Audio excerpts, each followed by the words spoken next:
أنا بالنسبة إلي ما أحب أن أورج واحد لا على حلالي، لا على رجلي، لا على عيالي، لا على بيتي، لا على شغلي، حتى هدومي نلبسهن ما أورج واحد عليهن.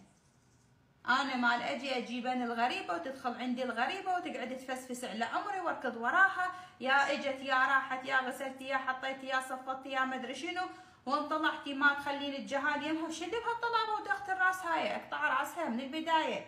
والله العظيم يا بعودك من نكبر إذا ما بينا حيل نجيب لنا وحدة تساعدنا، بس إن شاء الله يعني ربينا جهالنا تربية صحيحة إن شاء الله. الله يبارك بعمرهم ويدارونا ويبارونا من يكبرون مثل ما داريناهم إحنا هسه إن شاء الله، لأنهم هذول الأطفال مثل السلة الفارغة، قد ما تحطون بيها وتزرعون بيها بعدين تحصدون.